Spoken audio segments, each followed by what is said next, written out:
The fall of the Western Roman Empire remains one of history's most studied and debated transformations. Rather than a single catastrophic event, it was a long, complex process shaped by political instability, economic decline, military challenges, and social change. To understand what led to the collapse, it's essential to examine how these factors interacted over centuries, gradually weakening one of the most powerful civilizations the world has ever known. At its height, the Roman Empire stretched across Europe, North Africa, and the Middle East. Its success was built on strong governance, disciplined military forces, and an efficient system of roads and communication. However, the very size that made the empire impressive also made it difficult to manage. Governing vast territories required constant coordination, and as time went on, the administrative burden became overwhelming. Emperors struggled to maintain control, particularly over distant provinces where loyalty to Rome weakened.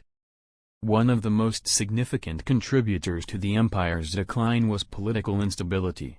After the death of Marcus Aurelius, often considered the last of the 5 good emperors, Rome entered a period marked by frequent leadership changes and internal conflict. Known as the crisis of the 3rd century, this era saw dozens of emperors rise and fall, many through violent coups or assassinations. Such instability undermined effective governance and weakened the state's ability to respond to external threats.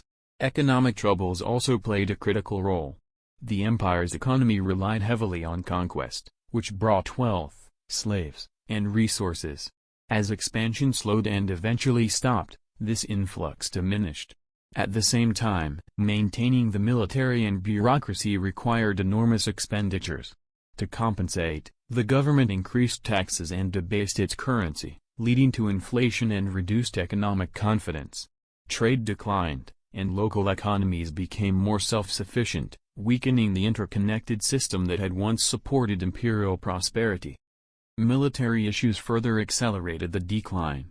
The Roman army, once a symbol of strength and discipline, began to change in composition and effectiveness. Recruiting Roman citizens became more difficult, so the empire increasingly relied on foreign mercenaries, many from Germanic tribes. While these soldiers were often skilled, their loyalty was sometimes questionable. Over time, this reliance created vulnerabilities, as military leaders with their own ambitions gained power. External pressures from migrating and invading groups compounded Rome's internal weaknesses. The movement of the Huns into Europe triggered the domino effect, pushing various Germanic tribes toward Roman borders. Groups such as the Visigoths and Vandals sought refuge or territory within the empire. While some were initially allowed to settle, tensions often led to conflict. The sack of Rome by the Visigoths in 410 CE shocked the ancient world, signaling that the once invincible city was vulnerable.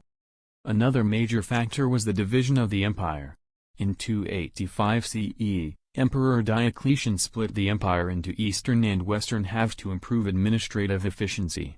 Later, under Constantine the Great, the eastern capital was established at Constantinople. While the Eastern Roman Empire, later known as the Byzantine Empire, thrived for nearly 1,000 more years, the Western Roman Empire struggled. The western half faced greater economic difficulties, fewer resources, and more intense invasions. Social and cultural changes also contributed to the empire's transformation. The spread of Christianity altered traditional Roman values and institutions. Some historians argue that the shift in focus from civic duty to spiritual matters weakened the state, although this interpretation is debated. More broadly, the cultural cohesion that once unified the empire began to erode, making it harder to maintain a shared identity.